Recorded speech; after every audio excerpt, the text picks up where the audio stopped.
नमस्कार स्टूडेंट्स, स्वागत है आपका अपने YouTube चैनल एसएसटी वाले गुरुजी में। आज से हम लोग क्लास 10th की मैथमेटिक्स स्टार्ट करने जा रहे हैं। क्लास 10th की मैथमेटिक्स का हमारा पहला चैप्टर है रियल नंबर्स। आज इसकी ये फर्स्ट क्लास है।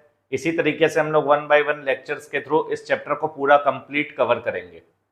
तो सबसे पहले आज हम लोग को रियल नंबर पढ़ना है। इसके पीछे हमको ये जानना होगा कि आखिरकार रियल नंबर होते क्या हैं।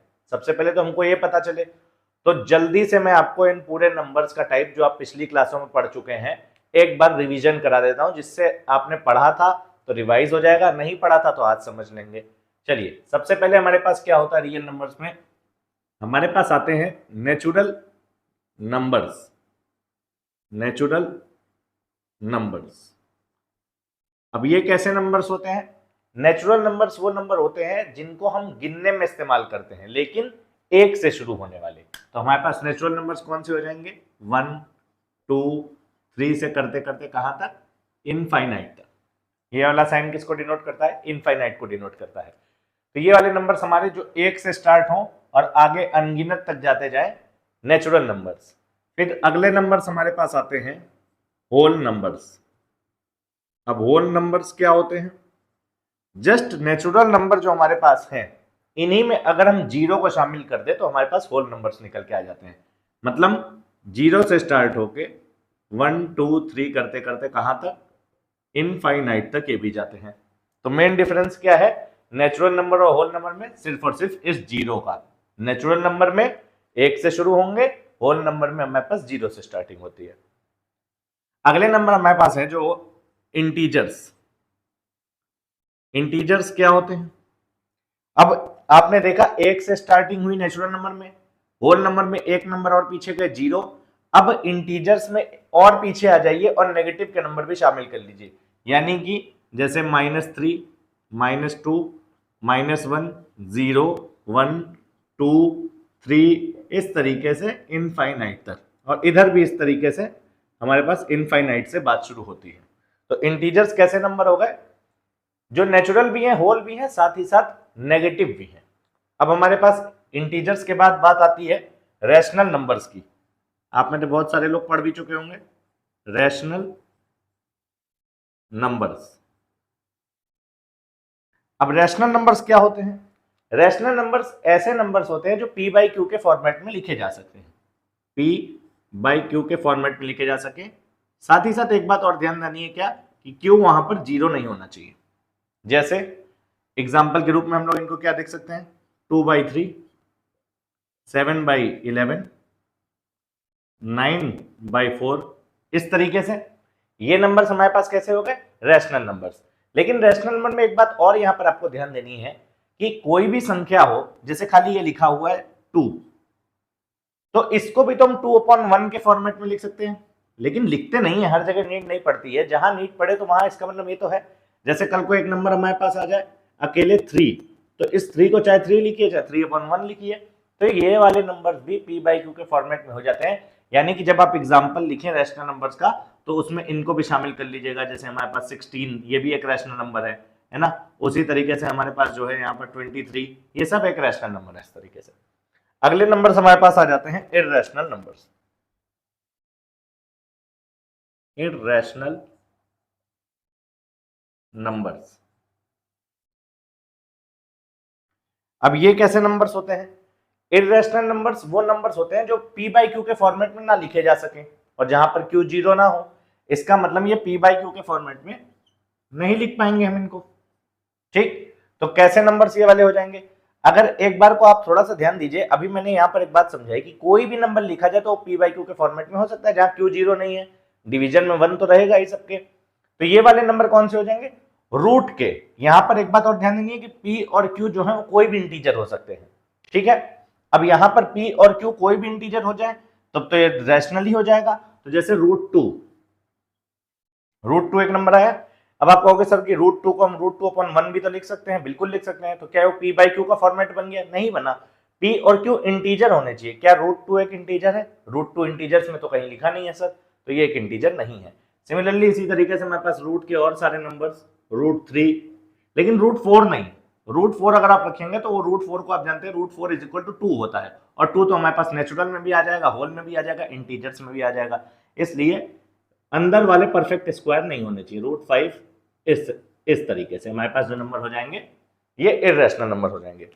अब अगर पिछले पूरी बात आपको समझ में आ गई है तो यही सारे नंबर्स मिलकर के रियल नंबर्स बनाते हैं। क्या मतलब? रियल नंबर में natural number, whole number, integers, rational, irrational सब के सब शामिल हो जाते हैं। कहने का मतलब कोई भी ऐसा नंबर जो नंबर लाइन पर शो किया जा सकता है वो हमारा कैसा नंबर हो जाएगा? रियल नंबर हो जाता है। ठीक, इर्रेशनल्स को नंबर लाइन पर शो करना आप पिछली क्लासों में सीख चुके हैं, बाकी सबको नंबर लाइन पर शो करना निहायत ही सरल काम है, वो आप कर ले जाएंगे आसानी से। तो अब आपको क्या याद रखना है, जब भी कभी आप रियल नंबर्स देखें मतलब कि सारे number natural, whole, integer, rational and irrational सब उसमें शामिल है। अब देखिए यहां से हमारा प्रॉपर 10th क्लास का चैप्टर रियल नंबर स्टार्ट होता है। अभी तक जो मैंने आपको बात बताई वो एकदम बेसिक बातें थी जो आपको जानना जरूरी है, उसके बिना आप इस चैप्टर को समझ ही नहीं सकते। कहीं पर होल नंबर यूज हो तो आपको तुरंत समझ में आना चाहिए कि जीरो या उससे बड़े वाले नंबर, इंटीजर्स यूज हो मतलब नेगेटिव भी हो सकते हैं, पॉजिटिव भी हो सकते हैं, जीरो भी हो सकता है। इस तरीके से आपको बातें क्लियर होनी चाहिए। अब हम लोग देखते हैं पहली थ्योरम है इस चैप्टर की, थ्योरम 1.1। क्या है इसका नाम? इसी थ्योरम को यूक्लिड्स डिवीजन लेमा भी कहते हैं या यूक्लिड्स डिवीजन एल्गोरिदम भी कहते हैं। यूक्लिड कौन थे? एक मैथमेटिशियन थे जिनके बारे में आप क्लास 9th में पहले पढ़ चुके हैं। अब देखिए थ्योरम 1.1 हमें क्या कहती है कि given positive integers a and b, अगर हमें दो पॉजिटिव इंटीजर्स दे दिए जाए, तुरंत दिमाग में आना चाहिए पॉजिटिव इंटीजर मतलब सर 1 2 3 4 5 6 उस तरफ वाले पॉजिटिव वाले integers. Given positive integers a and b, there exist unique integers q and r satisfying a is equal to b into q plus r where r is greater than equal to 0 and less than b। क्या मतलब हुआ? पढ़ने में तो बहुत कठिन लगती है। देखिए सिंपल सी बात ये कहना चाह रहा है कि अगर हमारे पास दो पॉजिटिव इंटीजर्स कोई दे दिए जाए a और b, तो जैसे मान लीजिए a को कुछ भी मान लीजिए और b को कुछ भी मान लीजिए।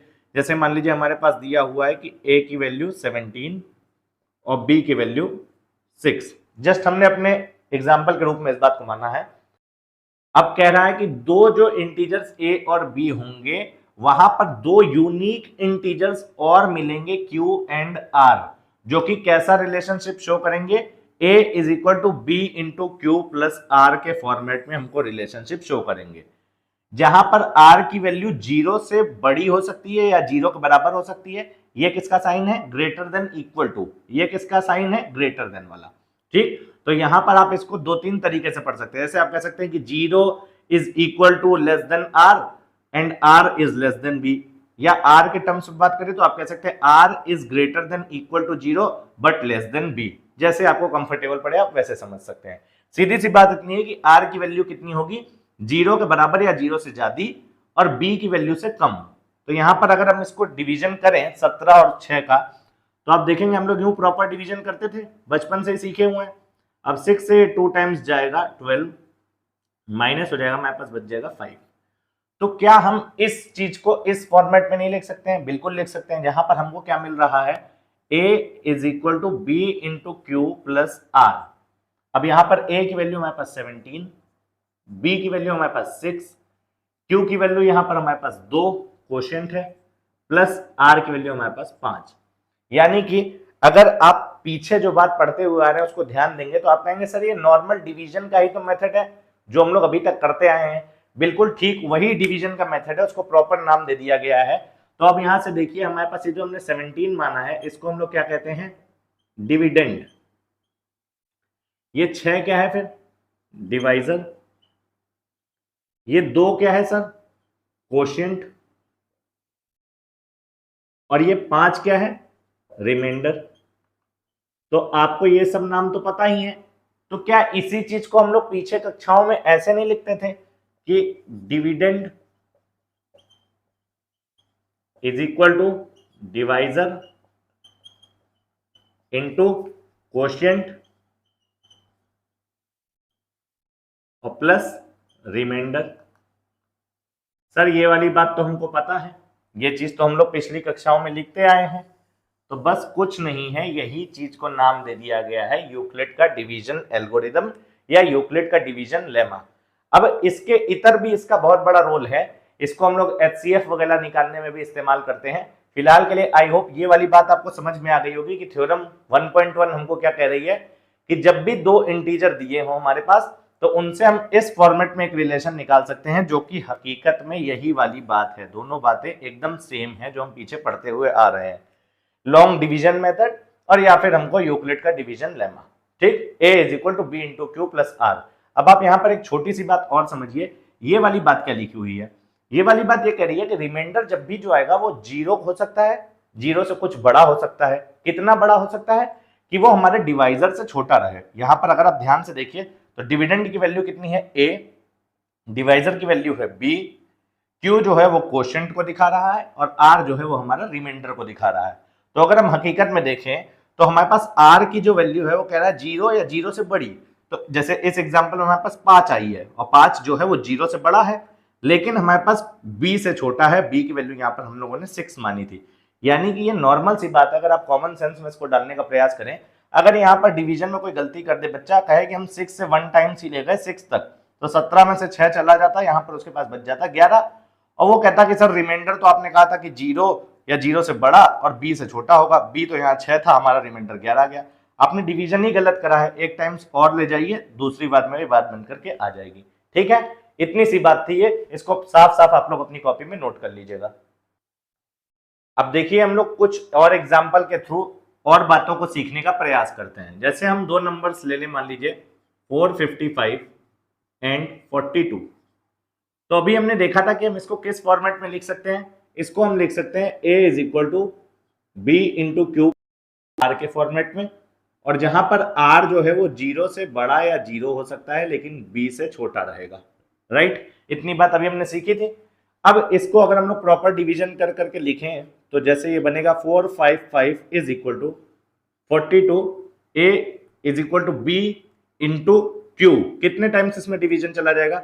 एक तरीका है कि आप प्रॉपर 455 को 42 से डिवाइड करके देख लें, एक तरीका है कि हमको सीधे सीधे लिख रहा है कि 42 इंटू 10, तो 420 तक हम पहुंच गए।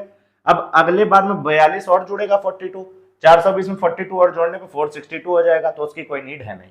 ये मैक्सिमम टाइम्स जाएगा 42 इंटू 10 प्लस कितना रिमाइंडर बच जाएगा 420 और 455, 455 में 420 आप घटा देंगे तो 35 हमारे पास इसका रिमाइंडर बच जाएगा। ठीक, इतनी बात तक तो आपको समझ में आ गई। ये वाला फॉर्मेट हम लोग पूरा यहां पर लिख चुके हैं। अब देखिए इसी से हम लोग इसका एचसीएफ भी फाइंड कर सकते हैं। जैसे आपको कह दे कि 455 और 42 का एचसीएफ क्या होगा।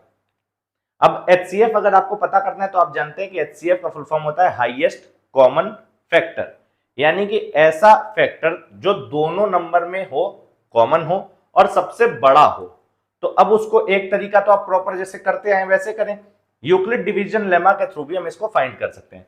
अब ये एक प्रोसेस हमने एक बार कर लिया, इस प्रोसेस को हमें तब तक करना है जब तक रिमाइंडर की वैल्यू कितनी ना हो जाए, जीरो ना हो जाए एग्जैक्टली। और उस जीरो वाली कंडीशन पर जो हमारा डिवाइजर होगा, यानी कि जो हमारा b की वैल्यू उस समय पर होगी, वही हमारा दोनों गिवन नंबर्स का एचसीएफ हो जाएगा। चलिए इसको शुरू करते हैं। पहली बार में हमने ऐसा कर लिया, फिर दूसरी बार में अब किसको किसको करना है। अब आपको ध्यान देना है यहाँ पे 42 और 35 को। तो 42 हमारा हो गया a is equal to b, 35 कितने टाइम्स काटेगा 35 वन जा 35, क्योंकि दूसरी बार में तो इससे बड़ा हो जा रहा है, प्लस हमारे पास रिमाइंडर कितना आ जाएगा 7। किसी बच्चे को अगर दिक्कत हो तो वो यहाँ पर 42 को 35 से डिवाइड करके देख सकता है। ठीक है, क्या अभी रिमाइंडर जीरो हो गया? नहीं, अभी भी रिमाइंडर जीरो नहीं हुआ, तो फिर से इस बात को लगाना पड़ेगा। अब इस पे और इस पे ये बात लगेगी, यूक्लिड का डिवीजन लेमा। तो 35 इज इक्वल टू 7 इंटू कितने टाइम्स, तो 7 की टेबल आपको पता है 7 5 जा 35, यानी कि ये इसको पूरा पूरा काट दे रहा है, रिमाइंडर इसमें कुछ भी नहीं बच रहा है, जीरो। अब आप कहेंगे कि हाँ सर इस समय रिमाइंडर जीरो आ चुका है, दिस मीन्स कि इस कंडीशन में जो हमारा डिवाइजर होता है, यानी कि जो हमारा b की वैल्यू होती है 7, यही इन दोनों गिवन नंबर्स का एचसीएफ हो जाएगा, HCF of 455 and 42। I hope आपको बात समझ में आ गई होगी। अभी हम लोग इस पर और एग्जाम्पल देखेंगे लेकिन आपको इतना क्लियर हो जाना चाहिए कि यूक्लिड डिवीजन लेमा के थ्रू हम लोग एचसीएफ कैसे निकालते हैं। चलिए अब देखते हैं अपनी एनसीईआरटी बुक का एग्जांपल नंबर 1। इसमें कह रहे हैं use Euclid's algorithm to find the HCF of 4052 and 12576। अब भैया मैंने आपको करके दिखाया था कि हम लोग कैसे एचसीएफ फाइंड करेंगे जब भी हमारे पास दो नंबर्स दिए हो, वही a is equal to B into Q plus R के फॉर्मेट में इस बात को लिखना है। कब तक लिखना है? जब तक कि हमारे पास रिमाइंडर 0 ना आ जाए। जब रिमाइंडर 0 आएगा उस स्टेप पर जो डिवाइजर हमारा होता है, यानी कि जो b की वैल्यू होती है, वही दोनों गिवन नंबर्स का एचसीएफ हो जाती है। स्टार्ट करते हैं इस बात को। अब देखिए ये नंबर छोटा है, ये नंबर बड़ा है, तो ऑब्वियस सी बात है a की वैल्यू ये हो जाएगी, b की वैल्यू ये। हम लोग पूरा लिखना क्या चाह रहे हैं? a is equal to B Q plus R, जहां पर r जो है वो 0 से बराबर या बड़ा है और b से छोटा है। तो अब इसमें हम लोग लिखेंगे 12576 इज इक्वल टू 4052 इंटू। अब देखिए एक तरीका तो वही है, आप डिवीजन कर सकते हैं प्रॉपर कि 12576 में 4052 का डिवीजन करके देख लिया जाए। दूसरा तरीका थोड़ा सा अप्रोक्सीमेशन का है, थोड़ा सा कॉमन सेंस लगाइए और अप्रोक्सीमेशन करने का प्रयास करिए। क्या मतलब सब? देखो यहां पर ये 4000 है और ये 12576 है, यानी कि अगर सिर्फ और सिर्फ इसको 4000 मानिए और इसको 12000 मानिए तो ये करीब करीब 3 टाइम्स पे बैठा हुआ है, यानी कि 4000 इंटू 3 12000। फिर उसके बाद ये 52 है, ये भी तो 3 से मल्टीप्लाई होंगे, तो 52 को जब आप 3 से करेंगे तो आप कहेंगे सर 50 को 3 से 150, 2 को 3 से 6, तो 156, यानी कि जो पूरी वैल्यू बनेगी 3 से मल्टीप्लाई करने पे वो बनेगी 12156, जो कि इससे छोटी है, यानी कि ये 3 टाइम्स आसानी से डिवीजन चला जाएगा। देखिए आप चाहें तो इसको प्रॉपर डिवीजन करके देख सकते हैं, ठीक है, लेकिन फिर उन बच्चों में और आप में अंतर क्या रह जाएगा जो पढ़ाई नहीं कर रहे हैं। जो पढ़ाई नहीं कर रहे हैं वो भी इसका डिवीजन कर लेंगे वैसे ही। तो आप जब पढ़ रहे हैं तो कुछ चीजों को सीखिए, अप्रोक्सीमेशन से ये बात आसानी से समझ में आ जा रही है। अब जब हमने इनको डिवाइड कर मल्टीप्लाई करा है तो ये वाली बात हमारे पास कितनी बनी है? 12576, और ये वाली बात हमारे पास कितनी बनी है? ये बनी है 12156। जब आप इनको घटाएंगे तो 0, 2 और 4, 420 हमारे पास रिमाइंडर यहाँ पर आ चुका है। क्या रिमाइंडर 0 हो गया? नहीं, रिमाइंडर तो अभी 0 नहीं हुआ। तो अब इस पर और इस पर ये वाली बात फिर से लागू कर दिया जाए यूक्लिड का division lemma. 4052 is equal to 420 into, फिर से देखिए आप चाहें तो बिल्कुल इसको डिवीजन करके चेक कर सकते हैं, लेकिन अप्रोक्सीमेशन का थोड़ा सहारा लीजिए। अगर इसको सिर्फ और सिर्फ 10 से मल्टीप्लाई कर दे तो ये 4200 बन जाएगा, और ये 4052 है, यानी कि इससे कुछ अधिक हो जाएगा। तो इतना तो पक्का हो गया कि 10 से मल्टीप्लाई नहीं करेंगे। फिर किससे किया जाए? अगर एक बार 9 से करके देखें तो उसमें 420 कम हो जाएगा। 4200 में 420 कम होगा, कुछ 3000 में वैल्यू आएगी जो इससे कम होगी, तो बिल्कुल 9 से आसानी से ये बात बन जाएगी। देखिए हो सकता है शुरू में ये सारी बातें देखने पर आपको दिमाग में बिल्कुल जोर आएगा, लेकिन धीरे धीरे जब आप प्रैक्टिस करते चलेंगे तो ये सब चीजें आपके लिए सरल पड़ जाएंगी और आप आसानी से पकड़ पाएंगे कि सर उतने टाइम क्या समझाने का प्रयास कर रहे थे। ना समझ में आए वीडियो को एक बार थोड़ा सा बैक करके फिर से देख लीजिएगा। अब देखिए जब इसको 9 से किया गया होगा तो हमारे पास कितना बनेगा? मैं डायरेक्टली करता हूँ 4052 में से, देखिए 9 से जब इसको मल्टीप्लाई करा, 9 0 जा 0, 9 2 जा 18, 1 कैरी गया, 9 4 जा 36 और 1 37। आई होप बात समझ में आ पाई होगी। 2 में 0 गए 2, 5 में से तो 8 जाएगा नहीं, तो ये इससे एक ले ले तो 15 में से 8 गए 7, ये खुद ही एक ले दे चुका है तो ये 9 बन गया इसको लेकर के एक, तो 9 में से 7 गए तो 2, 272 हमारे पास रिमाइंडर बच रहा है इस कंडीशन में भी। अभी भी रिमाइंडर 0 नहीं हुआ है, इसका मतलब इस पर और इस पर वाली बात फिर से लागू करी जाए यूक्लिड का डिवीजन लेमा। तो 420 इज इक्वल टू 272। अब यहां से तो सरल है, आपको दिख रहा है कि सर दुगना करते ही ये 500 के ऊपर वैल्यू पहुंच जाएगी, क्योंकि 250 से बड़ी है जिसकी जरूरत है नहीं, तो इसको जस्ट 1 टाइम्स मल्टीप्लाई करेंगे। 272 घटा दीजिए 420 में से, तो एक तरीका तो ये है कि ये दोनों चीजें लिखी हुई है यही घटा देते हैं। 10 में से 2 चले गए 8, ये इसको 1 दे चुका है तो 1 बचा है, इससे 1 ले लिया 11, 11 में से 7 चले गए 4, ये इसको 1 दे दिया है तो 3 और 2, 3 में से 2 चले गए 1, तो हमारे पास 148 आ जाएगा। आप प्रॉपर करके लिख करके भी कर सकते हैं, कोई दिक्कत नहीं है। अभी भी रिमाइंडर 0 नहीं है, दिस मीन्स एक बार और इस बात को लगाना पड़ेगा यूक्लिड का division lemma. 272 is equal to 148 into, एक ही बार में जा रहा है आपको दिख रहा है, प्लस यहां पर देखिए 148 में 52 जोड़ दिया जाए तो हमारे पास 200 और 72 और, तो 72 और 52, 7 5 120, 2 और 2 124। आप घटाना चाहें बिल्कुल आराम से 272 में से 148 इधर लिख करके आराम से घटा सकते हैं। या चलिए एक बार को लिखा हुआ है तो मैं इन दोनों में से घटा के दिखाई देता हूँ। 12 में से 8 गए 4, 6 में से 4 गए 2, 2 में से 1 गए 1, 124 हमारे पास रिमाइंडर आ चुका है। अभी भी रिमाइंडर जीरो नहीं हुआ है, दिस मींस फिर से इस प्रोसेस को करना पड़ेगा। इस प्रोसेस को हमें तब तक करते रहना है जब तक कि हमारे पास रिमाइंडर जीरो ना हो जाए। तो 148 इज इक्वल टू 124, आप फिर देख रहे हैं इंटू 1 टाइम्स ही जाएगा और उसमें फिर जो है रिमाइंडर कितना बच रहा है 24 का। जस्ट इजी है, ये वाली वैल्यू तो करने की नीड है नहीं, आसानी से दिख गई होगी। अभी भी रिमाइंडर जीरो नहीं है, इसका करना इसको एक और स्टेप पे करना पड़ेगा। तो 124 इज इक्वल टू 24 इंटू, अब देखो 24 की टेबल अगर आपको पता है तो सिंपली ये दिख रहा है कि 5 बार में जा रहा है 120 तक। नहीं पता है तो एक बार थोड़ा सा यहाँ पे भी अप्रोक्सीमेशन का सहारा लेते हैं। अगर इसको 20 मान ले तो 20 को 5 से करा गया मान लीजिए तो 100 बन गया, और 4 को 5 से किया गया तो 120, 20 जोड़ा उसमें मैंने, तो 120 124 से कम है तो 5 टाइम्स ही आसानी से जा रहा है। ऐसे ना समझ में आए तो ये सोच लीजिए कि 24 को अगर 10 से करते तो 240, तो 5 से करने पे जस्ट 240 का आधा तो 120, तो 120 ये वाली वैल्यू बन रही है। 4 अभी भी रिमाइंडर हमारे पास बच रहा है।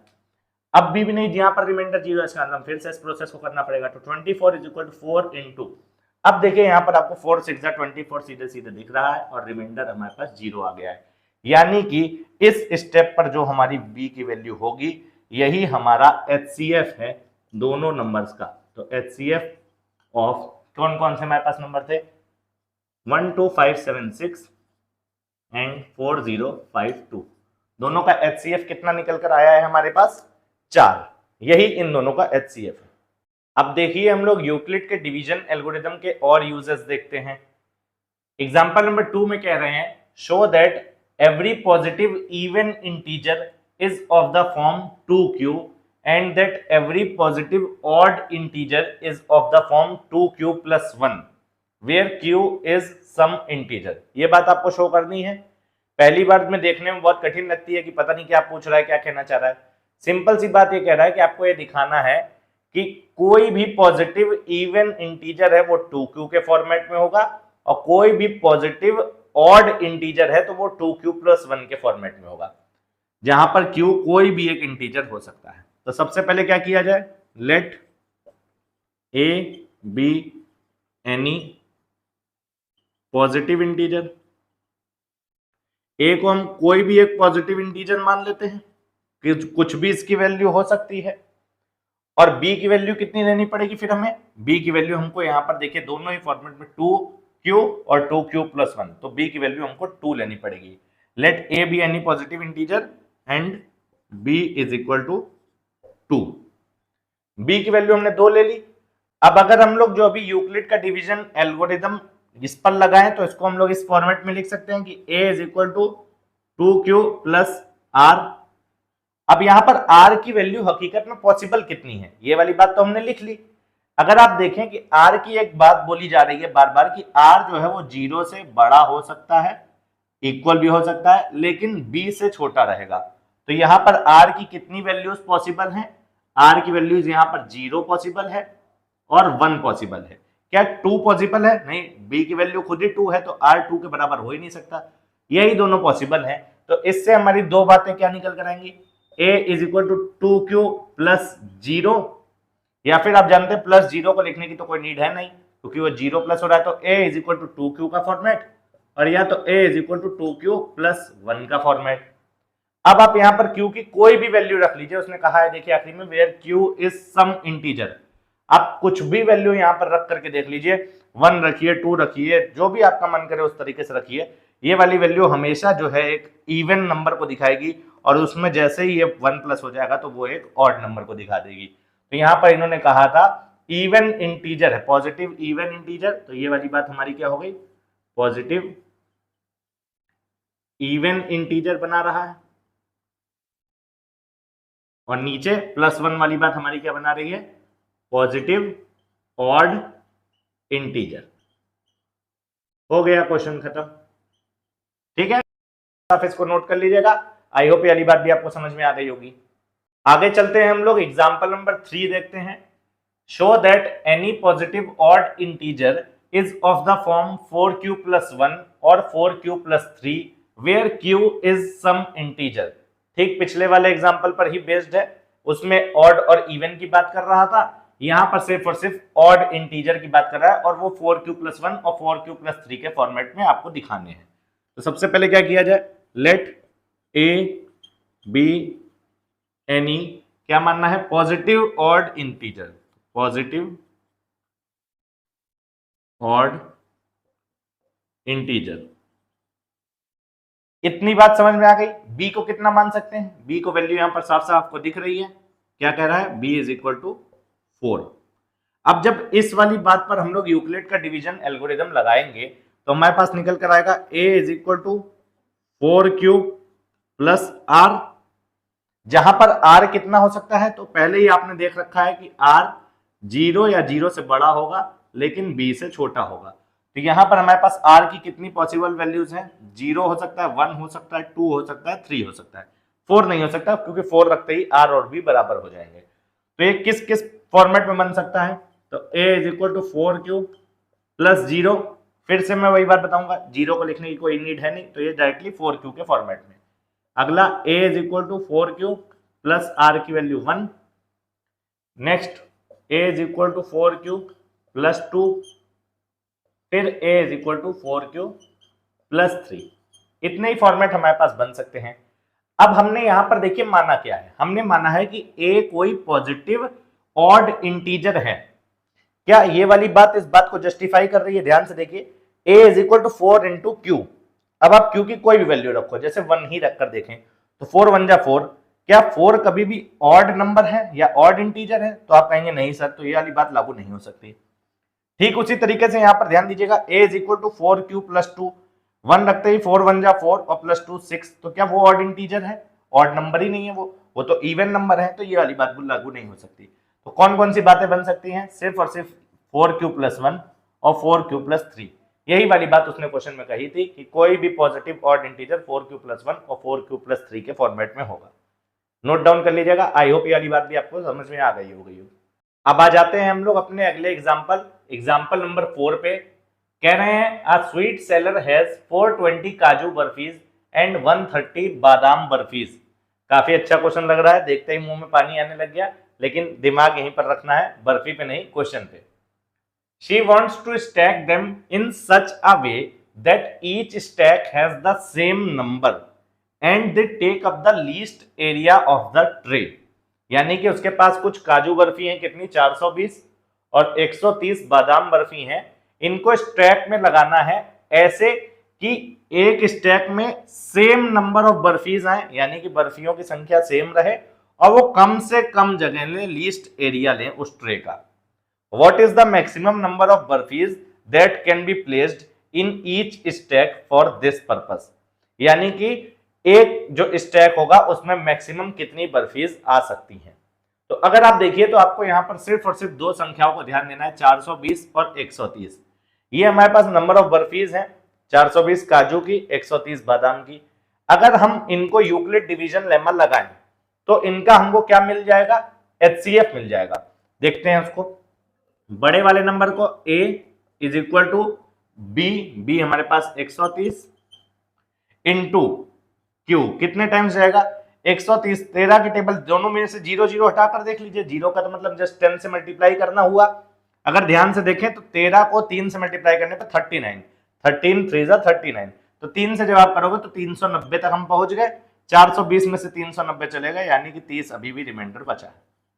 अब 130 और 30 पर यही डिवीजन लेमा लगाना पड़ेगा, तो 130 इज इक्वल टू 30 कितने टाइम्स, 0 फिर से हटाकर देख लीजिए, 13 है और 3 है, 3 4 जा 12, यानी कि 4 बार अगर हम इसको मल्टीप्लाई कर दें 30 इंटू 4 120, 10 अभी भी हमारे पास बचा हुआ है।